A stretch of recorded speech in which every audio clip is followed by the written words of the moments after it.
Well, good morning, everyone, and welcome back to AJ108 Criminal Investigation. My name is Tony Farrar, and of course, I am your instructor for this semester. This week's lecture is going to cover Chapter 2, where we're going to talk a little bit about documenting the crime scene, including note-taking, photography, and also sketching. And sketching, believe it or not, really is an important aspect of investigative or investigations, and it is kind of a lost art. We have a lot of computer-generated, let's say, programs that are out there that can do a 3D mock-up of a room or a drawing of a room, and we also have, computerized composite sketching programs. But I wanted to show you kind of the lost art of actual sketching, where you have a sketch artist come in and sketch a suspect or a possible suspect. So let's start by watching this really quick introductory video on sketching, and then we'll have a slight pause while I set up the PowerPoint lecture, and then I'll come right back. So let's go ahead and start with the video.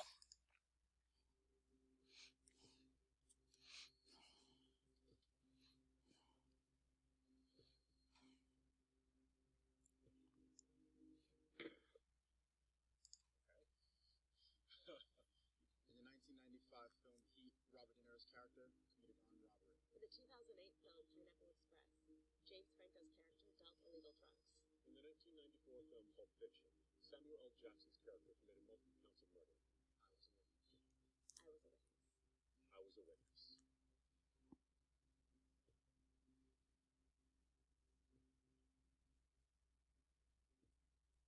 Okay, let's go. Alright, let's see. I'm the artist. Alright, so we're going to try to do a sketch of this guy. So, you just give me the best information you can. He was an African-American male, probably around early 30s, mid-30s. Significant. Standard, probably average. Physical complexion, definitely was. Did you see his eyes were close-up, far or not? So about Caucasian male, probably between mid-20s and 30s. He had very oval face, a strong jaw, eyes are maybe lazy. He had brown hair, his shoulder length, straight. It's an older white male. He's in his late 40s, early 50s. I've never nailed down his age particularly. I would say that his eyes are normal aspect. They're not too far, they're not too narrow. But when he's looking at you, you know that he's looking at you specific. Keeps his hair on average military build. 2 inches above the top, about 1 inch on the sides. yeah, that really picture there with the sideburns coming down. Like handlebars. Yeah. The lips might have been a bit thinner. Thinner than this? Yeah, his hair was like Jerry curled and then underneath of his eyes, and then came down a little bit longer on the back. Have you ever seen this guy before? Sure, no. No, it's the first time. His eyebrows were thin. Is there anything that you want to tell me right now? And just a little bit of facial hair. So a little bit of mustache and just kind of a stubborn chin. I have no idea what the hell that is. So you need to tell me. I can't. That's a turn good. His eyebrows were thin. Maybe lips were a little wider on his face. You just hit facial hair in goatee fashion. His nose, it's very strong. It's a strong triangular type nose, and his bottom lip isn't as narrow as we might think of it. Yeah, one time. I think there's a difference. There's a little mole type thing. It's on his right side. What does that make it look something like that? Yeah, it looks quite a lot.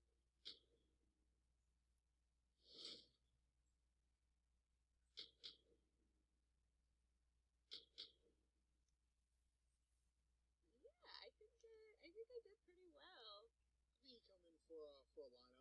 I think they'd for a lineup for sure. I mean, it's hard to say. I mean, again, it could be Lionel Richie. Is this me? Does this look like me, guys? Not him.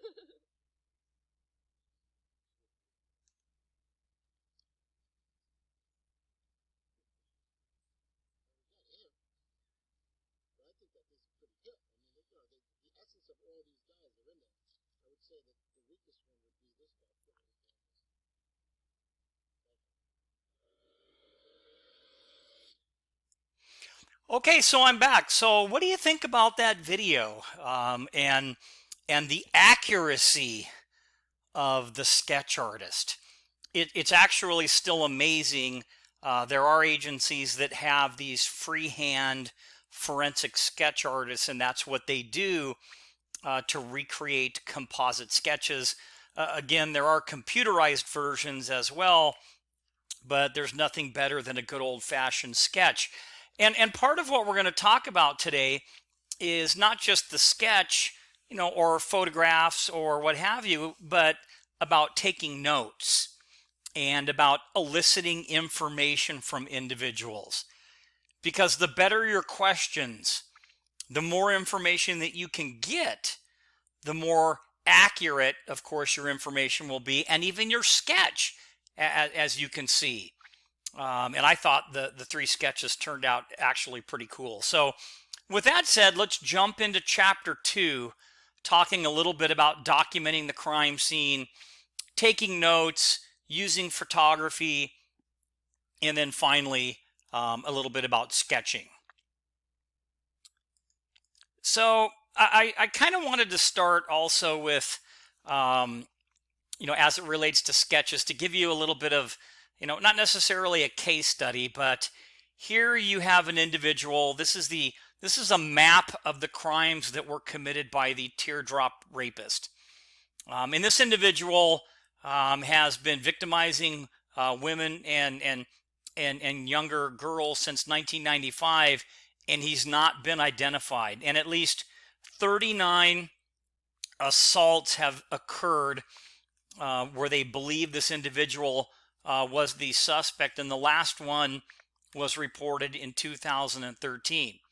So I show you this map for a couple reasons. First, just to show you, and this is more on the criminology side, but it kind of makes you think as an investigator as well.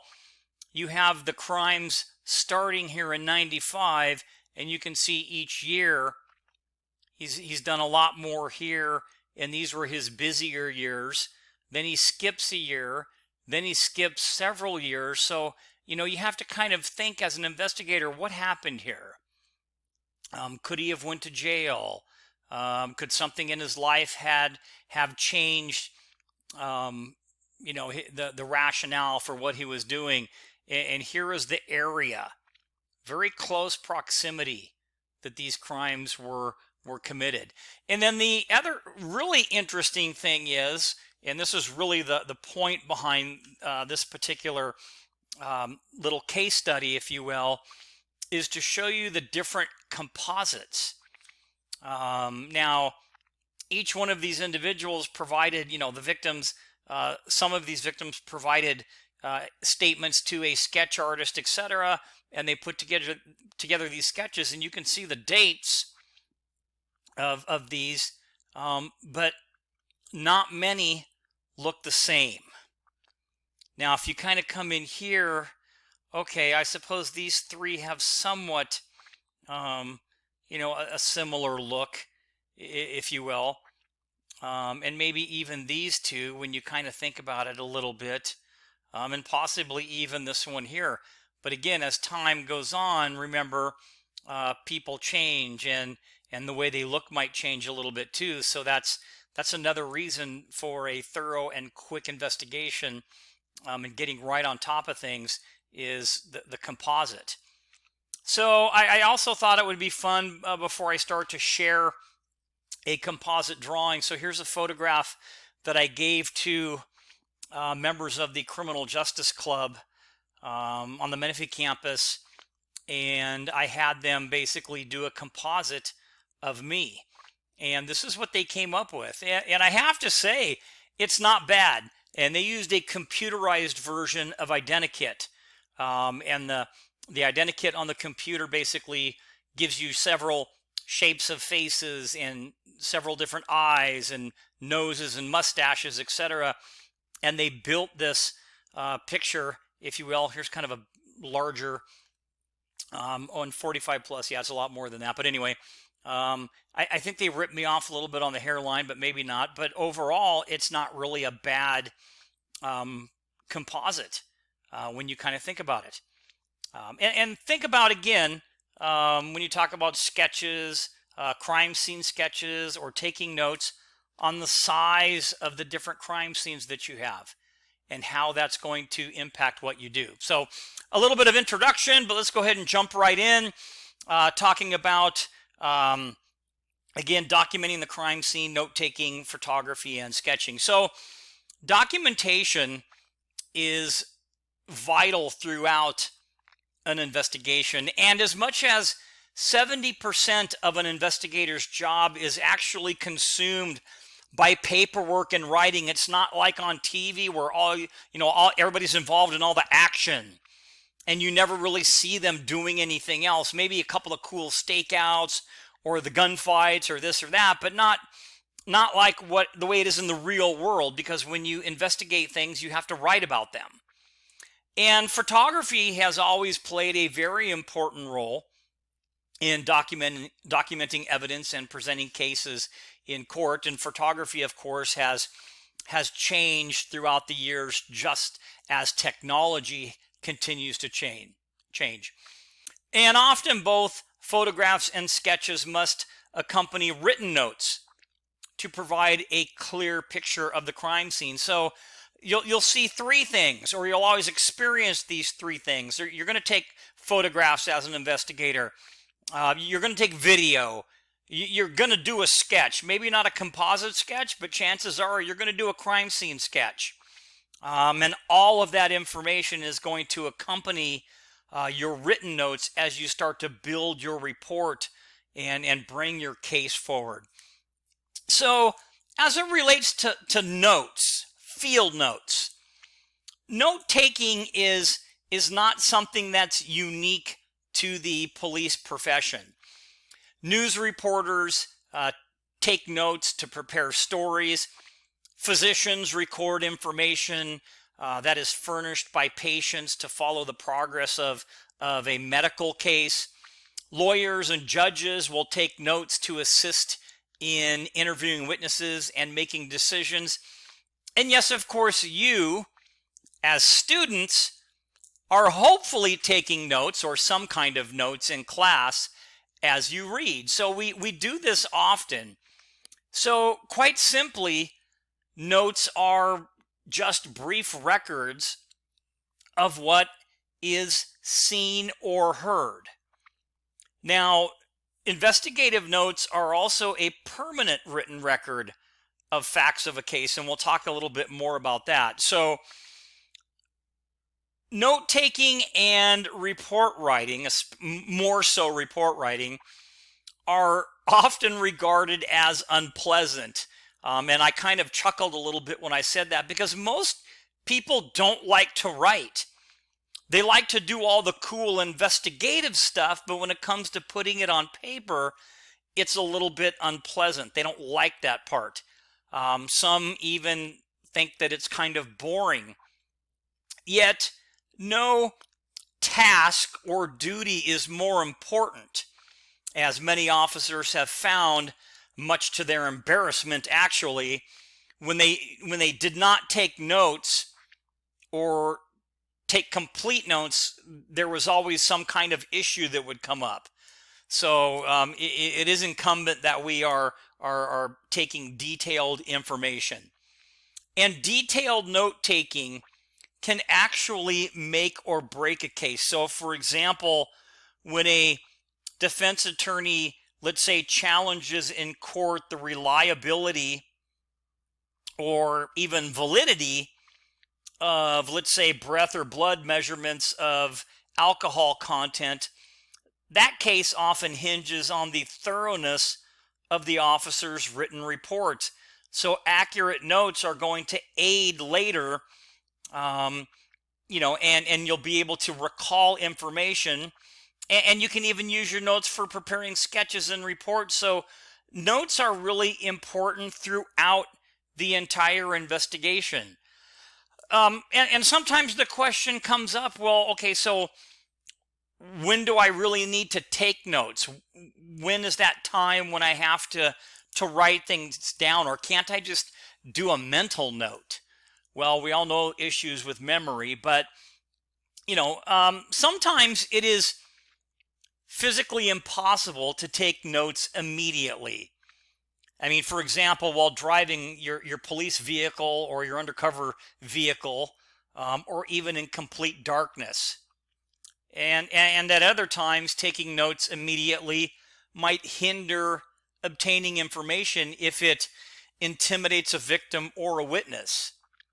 So, at the end of the day, whether to pull out a notebook and immediately, in the presence of a person, begin questioning them is kind of a matter of personal insight and experience. And sometimes you have to be a little bit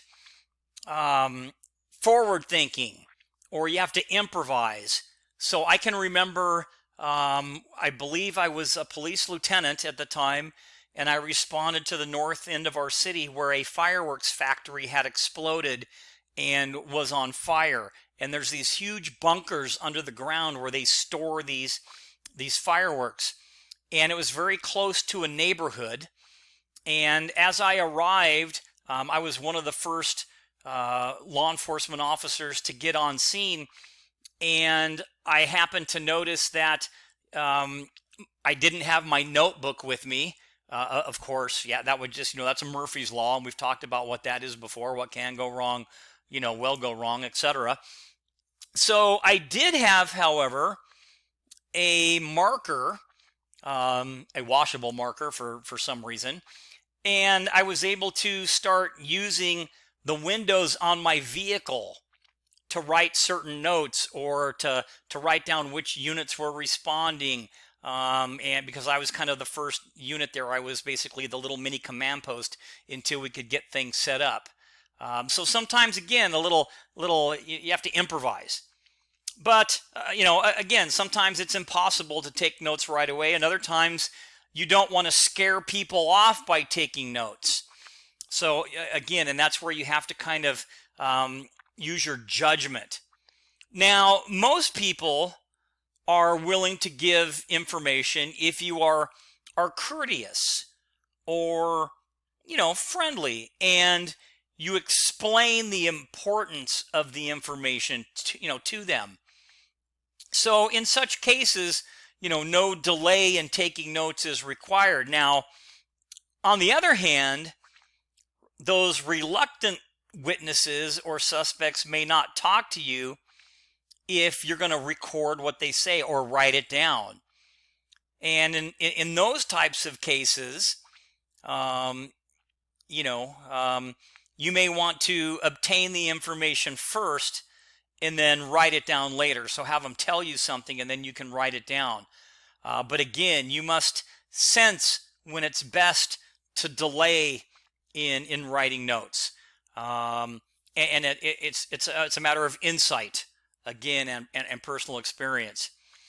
And often, rookie officers are really so focused on taking good notes that they fail to do well in that rapport building area as it relates to suspects, victims, and witnesses, which again can lead to a kind of a bad interview.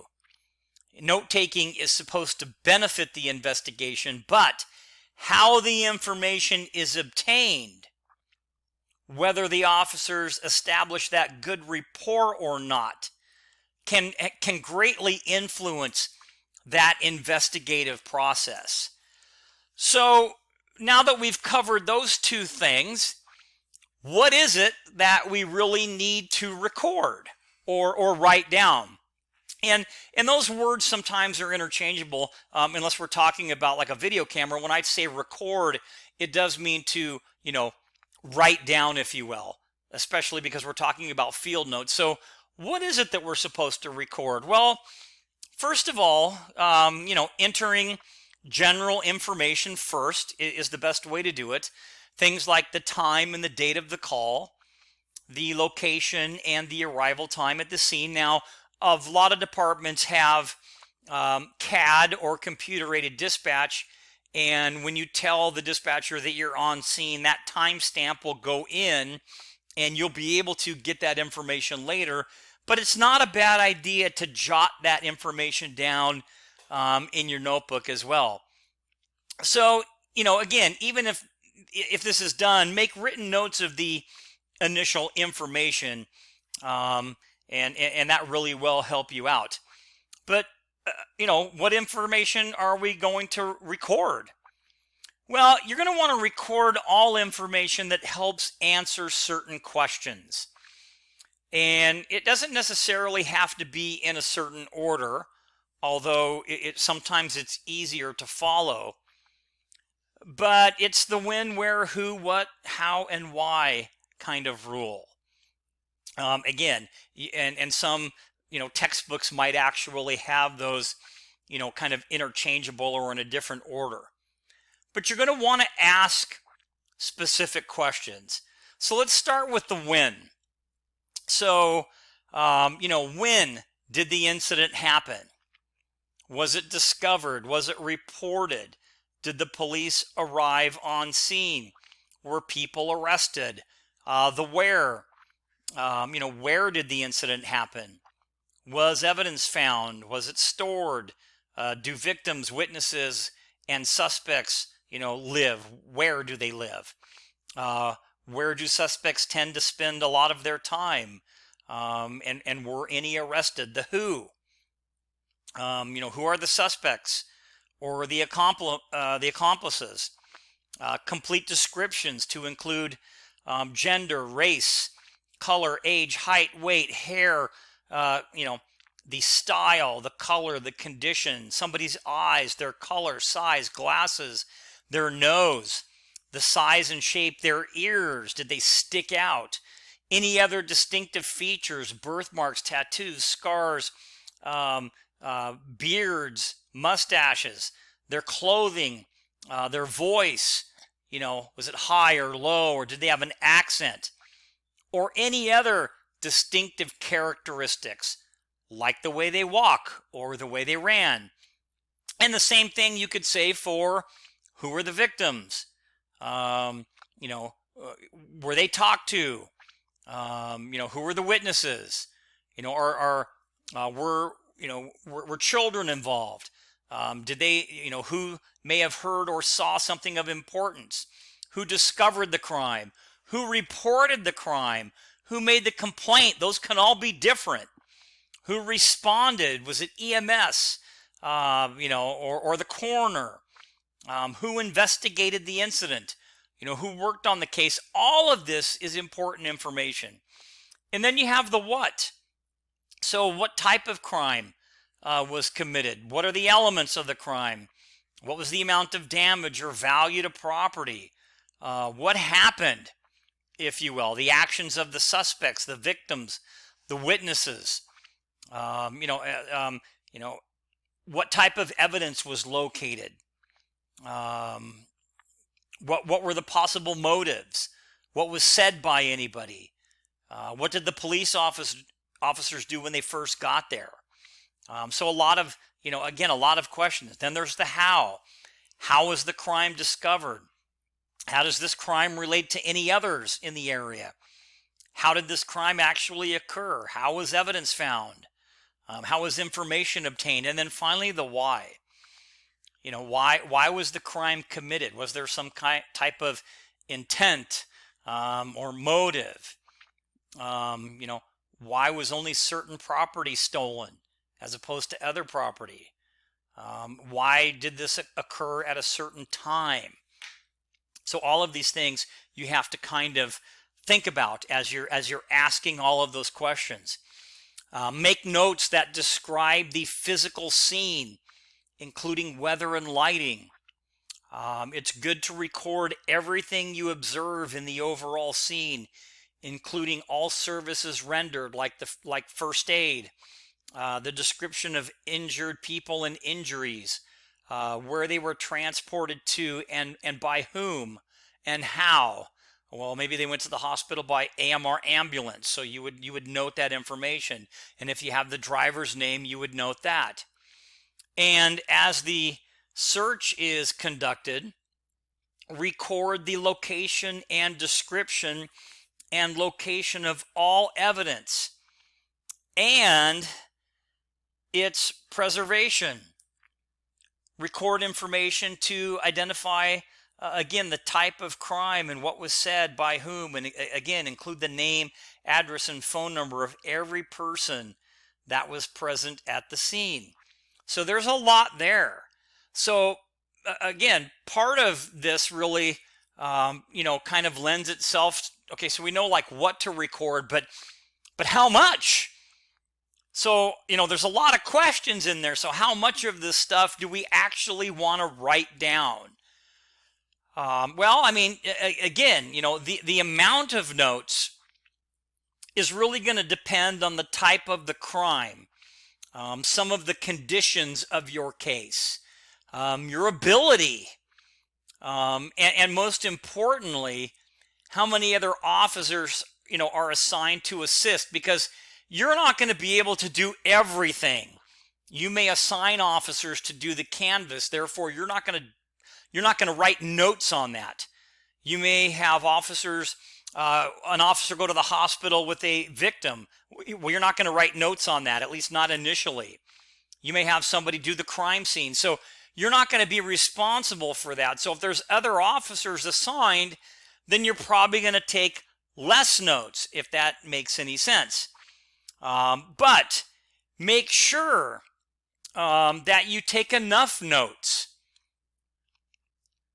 I mean, to completely describe what you observe and what you do during an investigation, because this will provide a solid foundation for a detailed report, and don't forget court testimony, because you're not going to remember everything. So the more notes that you have, the better the more detailed your report can be. And then, of course, when you testify, the more detailed testimony that you can get. So, I would say if in doubt about whether to include a specific detail, I would go ahead and include it and record it. So, as noted in the Federal Bureau of Investigation, the FBI's Handbook on Forensic Services, it says this: nothing is insignificant to record if it catches one's attention. And that makes sense. So take notes about everything you do in that official investigative capacity. Record all facts, regardless of where they may lead. Information a lot of times establishes a suspect's innocence is going to be just as important as establishing their guilt. So the more information that you have, the better. And then one last thing before we move on to where do we record all this to, is don't just jot down information unrelated to the investigation. Make sure you're jotting down factual information. So for example, the phone number of a friend, or some type of doodle. We all do this doodling thing. We probably did it more in high school than anything else. I've always been kind of a doodler too. So you draw like a little picture or a little symbol or a little thing. And the issue is that if the defense attorney, judge, or jury sees your notes by chance, that irrelevant material could reflect poorly on your professionalism. So you have to really kind of watch what you do. So just make your notes and don't doodle or geek around with anything else. And hopefully that kind of makes sense. So with that, where do you record your notes to, or how, or on? So a suggestion, of course, would be to use a notebook to record all facts observed and learned during an investigation. Now, despite the availability of sophisticated recorders and computers and iPads and all that other stuff, the actual notebook remains one of the simplest, most economical, and most basic investigative tools. Notes, and don't use like single sheets of paper or scraps of paper or a napkin or envelopes. Why would you not do that? Why is it recommended that you don't use, let's say, a napkin or something? Think about that. Well, remember I mentioned a minute ago that at some point they may subpoena your notes, or they may ask if you have notes, and you may have to bring them to court. Do you want to bring some notes written on a dirty napkin or on an envelope? And then, of course, if you look at it this way, aren't single sheets of paper or little scraps of paper easier to lose or misplace? So it's better to keep everything in just one notebook. Now, opinions kind of vary on the decision to use either a smaller notebook or a larger notebook, or even a loose leaf or a spiral notebook. So, again, the decision to use a loose leaf or spiral bound notebook is sometimes the matter of department policy. If you use a loose leaf or type notebook, you can easily add paper to each case as you're working, etc. Most investigators favor the notebook, the loose leaf type, because of its flexibility in arranging notes. However, the use of this type of notebook opens the opportunity for challenge from defense attorneys, that the officer may have fabricated their notes or added something or deleted it, because all you have to do is pop it open and add pages or take pages out. So sometimes a spiral bound notebook might be better, but you could easily tear out a page from there. And then sometimes they just have the ones that are the bound type notebooks. So again, sometimes the department may insist that you use a certain type, or use whatever's more comfortable for you as an officer. Now, one last thing is, we've talked a lot about, hey, what to write and how much to write. Oh, and by the way, where to write it. But don't forget to take a pen or a pencil or both. Always carry something to write with. It's very important. And consider, one thing to consider would be to use a pen for most notes, because ink is a little bit more permanent. Now, you may want to use a pencil for, let's say, sketches that might require some minor corrections. But typically, a pen for taking notes seems to be kind of the preferred method. So, how then do you take notes? Well, note taking it really is an acquired skill. And time does not really permit a verbatim transcript, meaning you writing down every single thing that somebody says. So you have to learn to select key facts and record them or write them down. And you can abbreviate, but just make sure that if you abbreviate, you know what the abbreviation stands for. I would use standard abbreviations. I wouldn't devise your own codes or shorthand, because it's kind of meaningless to others, if you will. So keep that in mind. So, and as you learn to take notes, you're not going to want to include words like a and the in your notes. So let's kind of look at an example really quick. So here's an example. If a witness said, "I arrived here after having lunch at Harry's Cafe, a delightful little place over on the west side, at about 1:30, and I found my boss had been shot." Now, in your mind, or you can take a second if you want to write it down, how would you shorten that up where you still have the factual information and you could still write about it without leaving out important facts? So I'll give you kind of a second to think about that. And while we're thinking about that, consider things like digital recorders and things like that, even body cameras. And we'll take a second and talk about that. Okay, so if we were to look at this, you might be able to shorten it up to say the witnesses, and you would have the witnesses' information, meaning their name, address, phone number, DOB, etc., license number. But witnesses arrived on scene at 1:30 after lunch at Harry's Cafe to find that the boss was shot or boss shot. But write it in a way that you would be able to fill it in without, writing it so you're changing any of the actual factual information. And you have to practice this. And again, make sure that whatever you write is something, again, that you can read. If you're like me, my handwriting is not very good at all.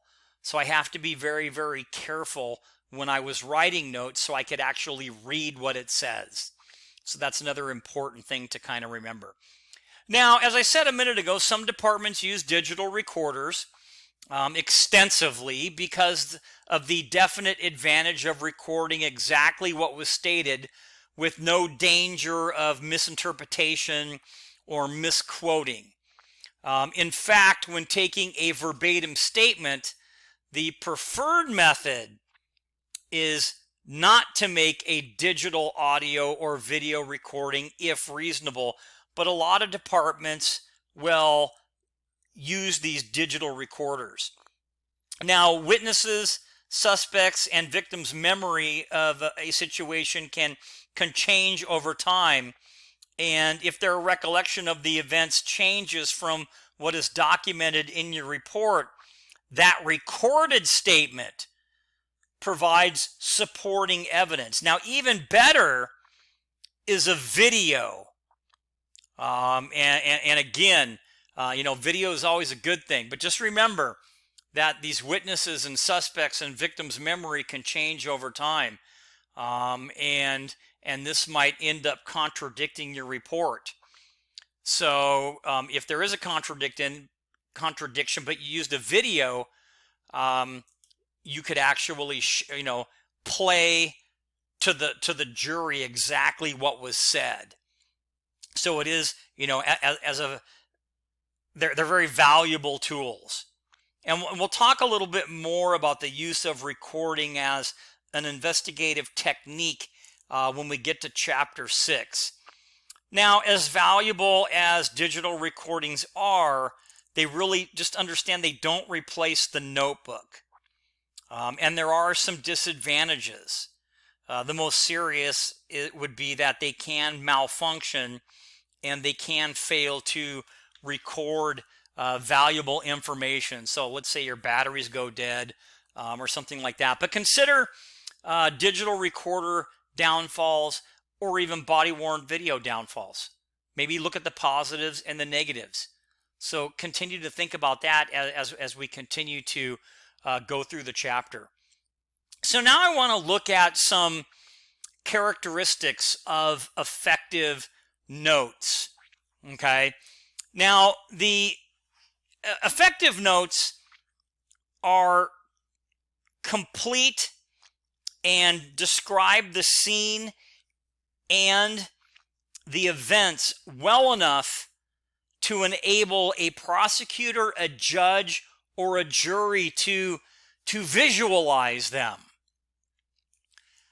So with that said, the basic purpose of your notes is to record the facts of a case. So recall the discussion of the importance of objectivity in an investigation. So use this same objectivity in note-taking. So for example, you might include in your notes the fact that a suspect reached inside his jacket and your inference was that he was reaching for a gun. Your opinion on the merits of gun control laws, however, has no place in your notes. So just kind of think about that too. What I'm saying is that you want to restrict your notes to the facts you observe and learn, and from those facts, the inference that you draw. But you don't want to put your personal opinion in there, just the inference. So again, using that example, somebody reaches into their jacket, the inference could be that they are reaching for some type of weapon, not anything to do with gun control. And hopefully that statement kind of makes sense. And kind of another example, if, for example, you observe a person you consider to be nervous, and you make a note to that effect, the man appeared nervous. In essence, what you're doing is you are recording the inference. If, on the other hand, you record specific observations such as the man kept looking over his shoulder, checking his watch, wiping sweat from his face, then you are recording facts on which you base your inference. Does that make sense? So if you see somebody looking over their shoulder all the time, and they're wiping their face because they're sweaty, and they're checking their watch, and they're tapping their feet, or twirling their hair, or whatever, from those facts, those are the facts, you can draw the inference that they're nervous. And I think that's probably a better way to clear up the difference there. And we kind of got a little bit ahead of myself, but this is the slide talking about that.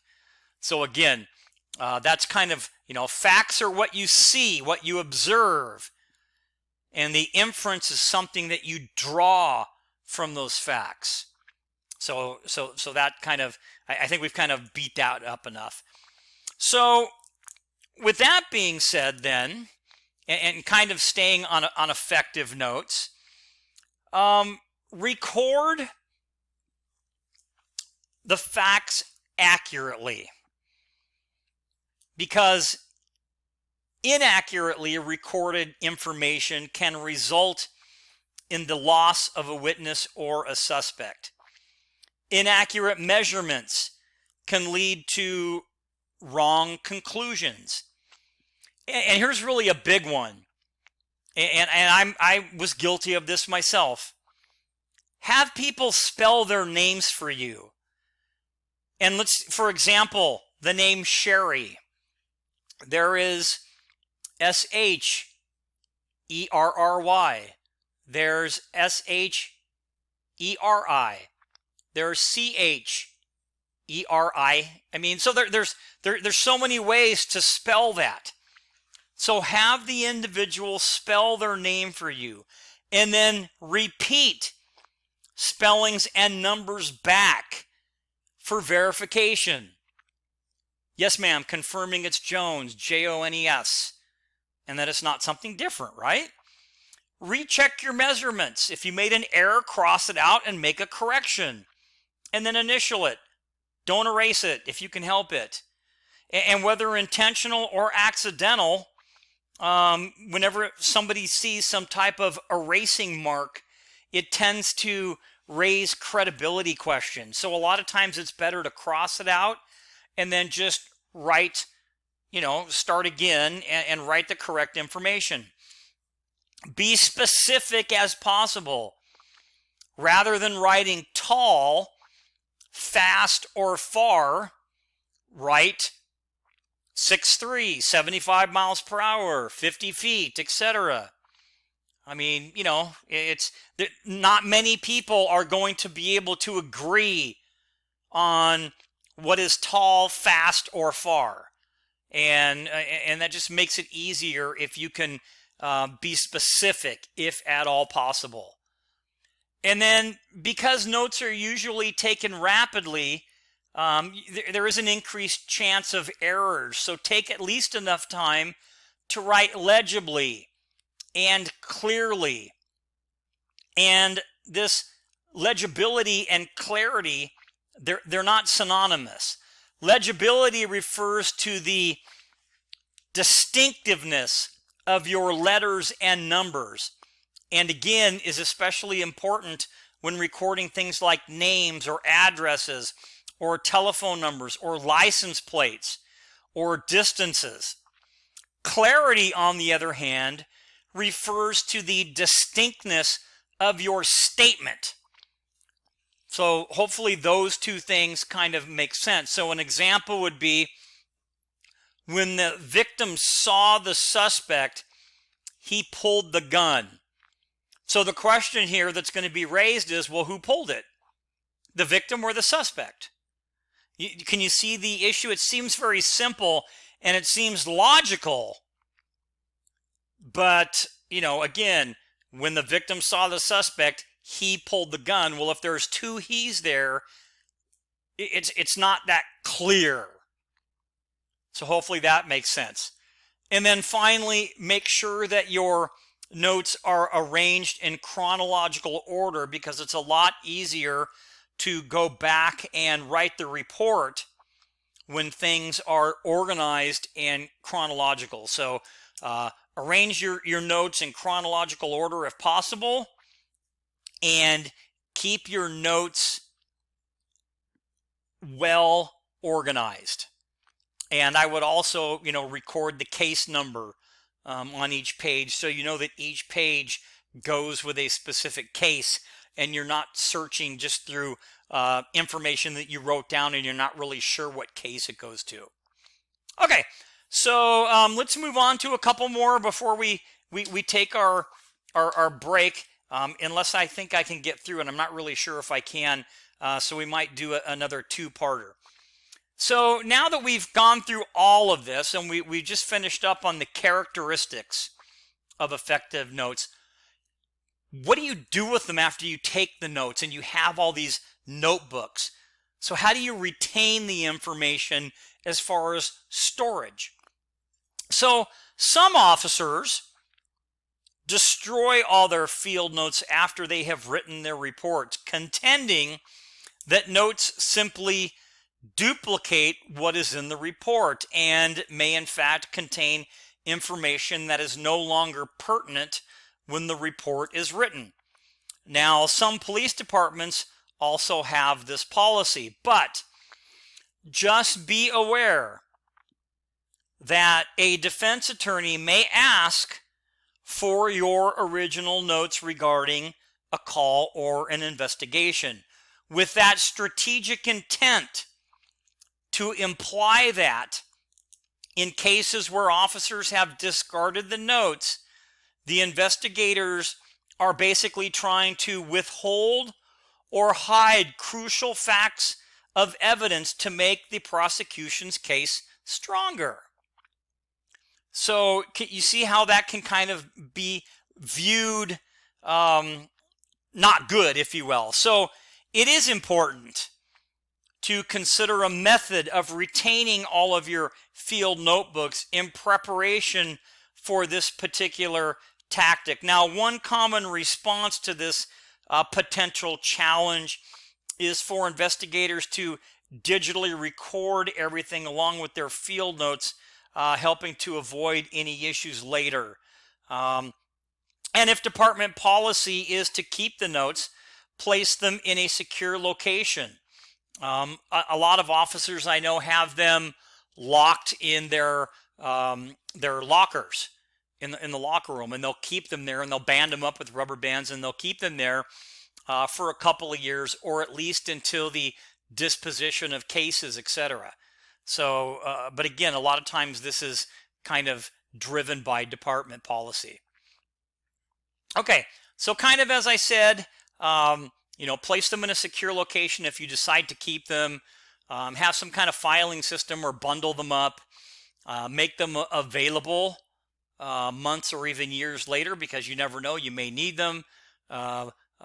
Policy usually, again, dictates where and how notes are to be filed or retained. And some officers I have seen, they retain their notes forever. They have just a whole stack of notes. And again, some of this is your individual choice, and some of this, again, is going to be driven by department policy. Okay, so just quickly, and then we'll break up. What about the admissibility of notes in court? So the use of notes in court is probably their most important legal application, because they can help discredit a suspect's or a defense witness's testimony. They can support evidence already given by a prosecution witness, strengthening that testimony, and defend against false allegations by the suspect or defense witnesses. Notes give you an advantage because others rarely make written notes, and therefore a lot of times they have to testify by memory. Now, it's also a process which isn't uncommon, where if you don't remember something, you can ask to refer to your report, or the prosecutor will ask you, and then you'll be given a minute to review a certain part of your report, and then you can continue with your testimony after you've refreshed your memory. So that is a process. But again, all officers who are present at the scene while notes are being taken and who witness the writing and initial the notes at the same time may use the notes during courtroom testimony. So if you're all there, you can all have access to that. And if you anticipate the need to have other investigators testify from a specific set of notes, be sure that they do in fact witness the original note-taking at the crime scene, and indicate that in your notes as well. So, in addition to accurate notes, we're going to kind of move on, and we're going to talk a little bit about investigative photography, and then we'll wrap up with sketches. But we're right about the halfway point. So with that being said, we'll take a quick break, and this will conclude part 1 of chapter 2, documenting the crime scene, note-taking, photography, and sketching. And we'll come back in a couple of minutes for part 2.